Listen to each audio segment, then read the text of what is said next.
नमस्कार, सुस्वागतम दर्शकों।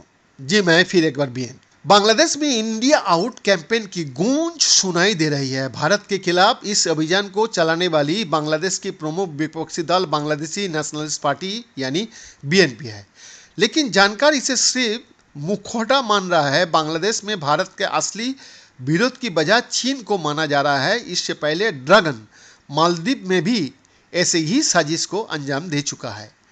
दुनिया में भारत के प्रमुख दोस्तों में गिना जाने वाली बांग्लादेश में आजकल भारत विरोधी मुहिम छिड़ा हुआ है।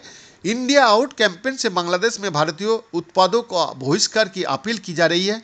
सोशल मीडिया पर एक तरह का माहौल बनाया जा रहा है। खासतौर पर बीएनपी का नेता खुलकर भारत का विरोध में बोल रहा है। ऐसा माहौल देखकर सवाल उठना लाजमी है कि भारत की मदद के भरोसा में टिका रहने वाला ये देश आखिर ऐसा भाषा कैसे बोलने लगा। दरअसल इसका पीछे सबसे बड़ी वजह चीन है। बांग्लादेश में जंग तो सत्ता पक्ष और विपक्ष का बीच चल रही है, लेकिन इसका निशाना भारत है। इंडिया आउट कैंपेन के जरिए विपक्षी नेता लगातार भारतीय उत्पादों का बहिष्कार की अपील कर रहा है। बीएनपी के वरिष्ठ नेता जनरल रुहुल कबीर रिजवी ने तो हद ही कर दी। हाल ही में कैंपेन को आगे बढ़ाने के लिए उन्होंने कश्मीरी शाल का जला दिया था। इस पर बांग्लादेश की पीएम शेख हसीना ने पलटवार करते हुए कहा था कि जब ये नेता अपनी पत्नियां की भारतीय साड़ियां जलाएंगे तब माना जाएगा कि वास्तव में वो विरोध कर रहा है। बांग्लादेश में भारत के खिलाफ मुहिम चलाने वाली नेता का नाम है तारिक रहमान। तारिक रहमान पूर्व प्रधानमंत्री खालिदा जिया और पूर्व राष्ट्रपति जियाउर रहमान का पुत्र है।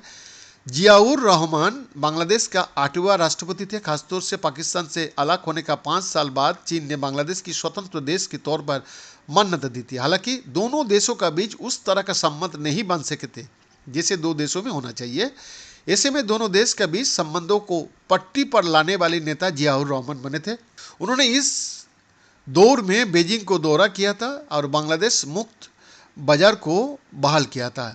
अब उनके ही बेटे का नाम बांग्लादेश की भारत विरोधी मुहिम में सामने आ रहा है। तारिक रहमान वर्तमान में बांग्लादेश से निर्वासन झेल रहा है।